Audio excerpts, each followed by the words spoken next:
Shalom, selamat malam.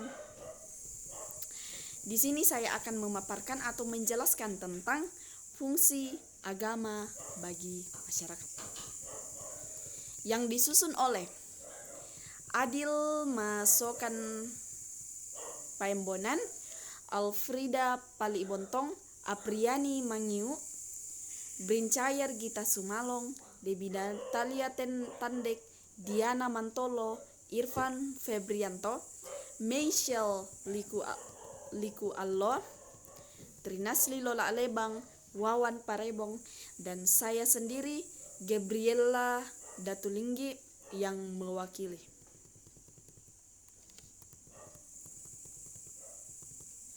Di sini saya akan menjelaskan tentang pengertian agama. Agama ialah suatu jenis sistem sosial yang dibuat oleh penganut-penganut yang berporos pada kekuatan-kekuatan monem nonem piris yang dipercayainya dan didaya gunakan untuk mencapai keselamatan bagi diri mereka dan masyarakat luas umumnya. Agama ini berporos pada kekuatan-kekuatan non-empiris. Ungkapan ini mengatakan bahwa agama itu khas berurusan dengan kekuatan-kekuatan dari dunia luar yang dihuni oleh kekuatan-kekuatan yang lebih tinggi daripada kekuatan manusia dan dipercaya sebagai arwah, roh-roh, dan roh tertinggi. Menurut Kamus Besar Bahasa Indonesia, agama adalah sistem yang mengatur tata, keimanan atau kepercayaan, dan peribadatan kepada Tuhan yang Maha Kuasa, serta tata kaidah yang berhubungan dengan pergaulan manusia dan manusia serta lingkungannya.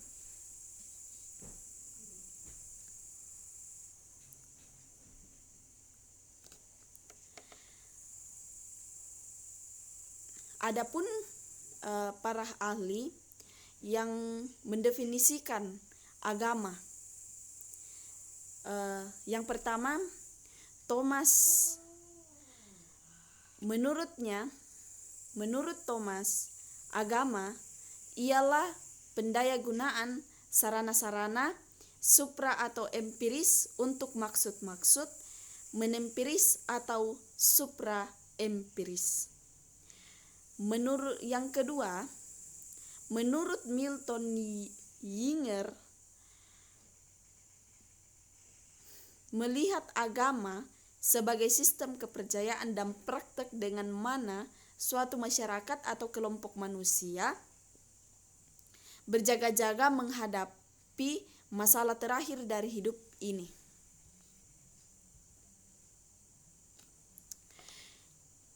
Nah, yang berikutnya di sini saya akan menjelaskan tentang pengertian masyarakat. Dalam pengertian sosiologi, masyarakat tidak dipandang sebagai suatu kumpulan individu-individu semata. Masyarakat merupakan suatu pergaulan hidup oleh karena manusia hidup bersama. Pengertian masyarakat menurut para ahli. Yang pertama, menurut Seloso Semarjan, masyarakat adalah sebagai orang-orang hidup bersama dan menghasilkan kebudayaan.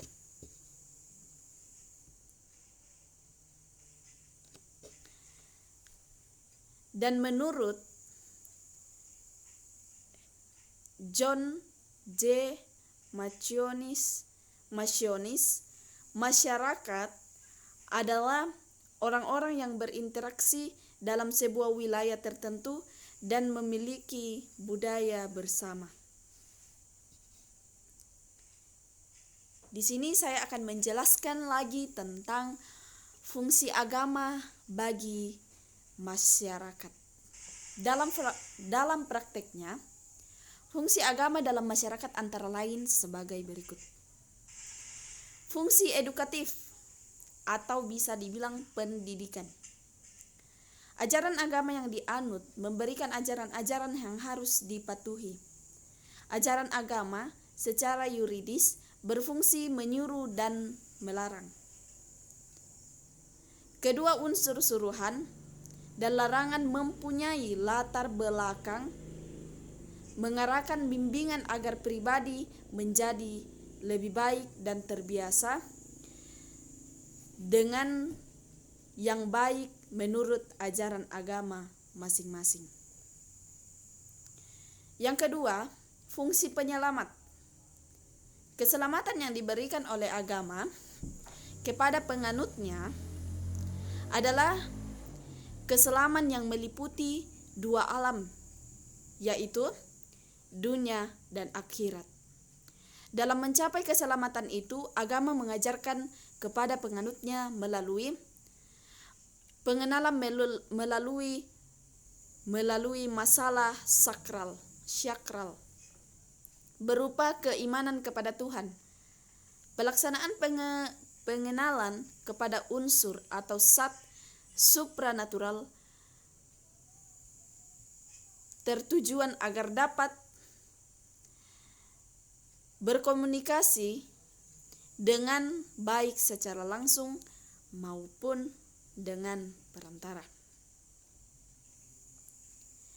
Nah, yang ketiga ialah fungsi sebagai pendamaian. Melalui agama, seseorang yang bersalah atau berdosa dapat mencapai kedamaian batin melalui tuntunan agama. Rasa berdosa dan rasa bersalah akan segera hilang dari batinnya apabila seseorang pelanggar telah menebus dosanya melalui tobat, pensucian ataupun penebusan dosa. Yang berikut ialah yang keempat, fungsi sebagai sosial kontrol atau bisa dibilang pengawasan sosial. Ajaran agama oleh penganutnya dianggap sebagai norma, sehingga dalam hal ini agama dapat berfungsi sebagai pengawasan sosial secara individu maupun kelompok. Karena yang pertama, agama secara instansi merupakan norma bagi pengikutnya.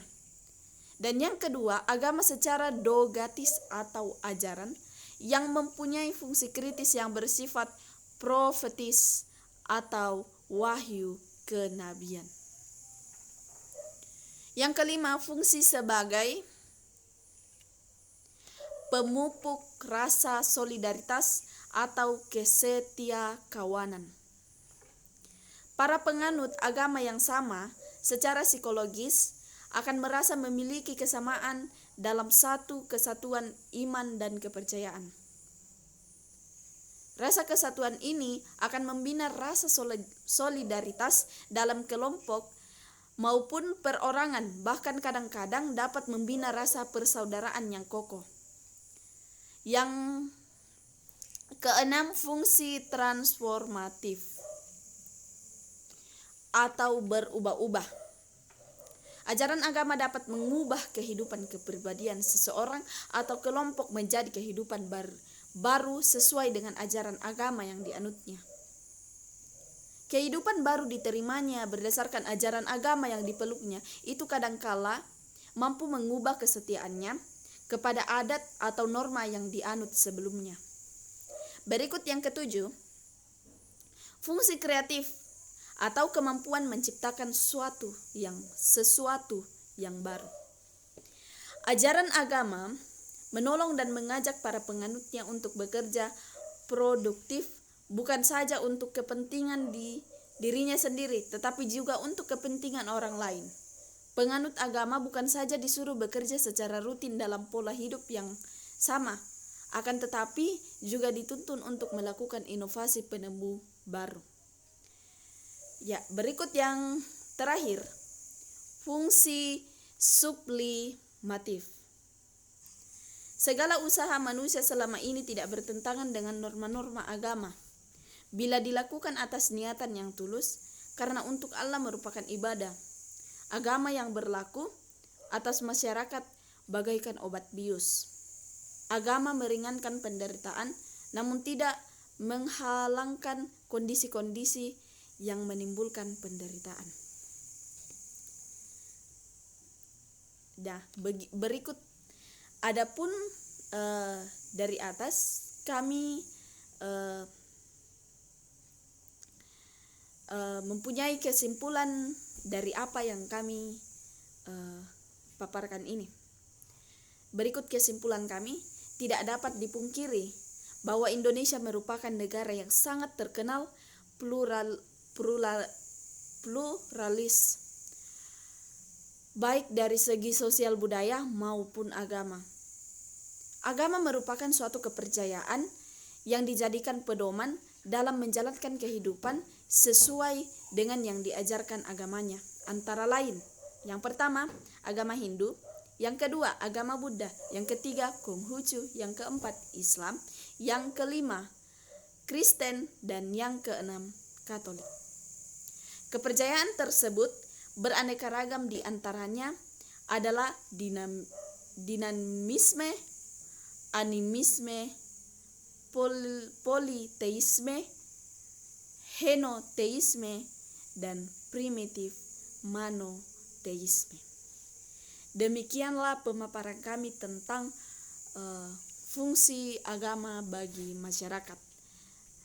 Semoga apa yang kami paparkan ini boleh bermanfaat. Terima kasih.